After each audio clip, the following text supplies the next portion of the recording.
Israel ने Beirut के रिहायशी इलाकों में की बमबारी, 22 की मौत, 117 घायल।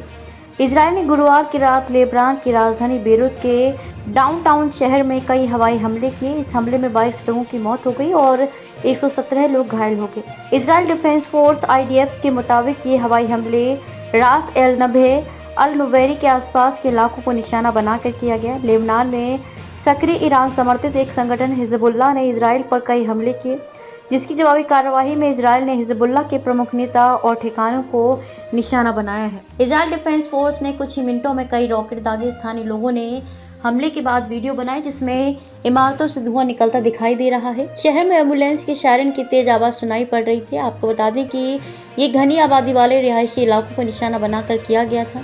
हमले में 22 लोगों के मारे जाने और 117 के घायल होने की पुष्टि हुई है। सुरक्षा सूत्रों ने बताया कि इजराइल ने इस हमले में हिजबुल्लाह के एक शीर्ष नेता को निशाना बनाया था। इजराइल द्वारा कई बार असफल प्रयासों के बाद ये हमला काफी हद तक सफल माना जा रहा है। इजराइल ने शांति सैनिकों को भी बनाया निशाना। इजराइल के इस हमले को ये चपेट में न केवल लेबनान के स्थानीय लोग आए हैं, बल्कि संयुक्त राष्ट्र के शांति सैनिक भी घायल हुए हैं।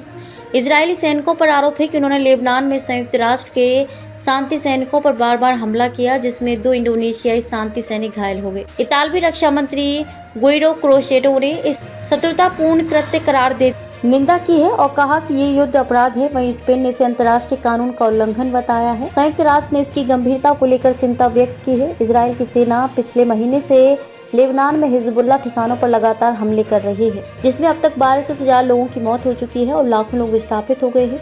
ये संघर्ष तब और बढ़ गया जब हिजबुल्लाह ने सीमा पार से इजराइल के अंदर हमला किया, जिससे इजरायली प्रधानमंत्री बेंजामिन नेतन्याहू ने संघर्ष खत्म होने तक लड़ाई जारी रखने का संकल्प लिया है। इजरायल ने लेबनानी नागरिकों को दी चेतावनी। गुरुवार को हवाई हमले से पहले इजरायली सेना ने दक्षिण में लेबनानी नागरिकों को घर वापस न लौटने की चेतावनी देते हुए किसी और स्थान पर जाने के लिए कहा था। लेबनान के कार्यवाहक प्रधानमंत्री नजीब मिकाती ने कहा कि युद्ध विराम के उद्देश्य से अमेरिका और फ्रांस के बीच संपर्क चल रहा है।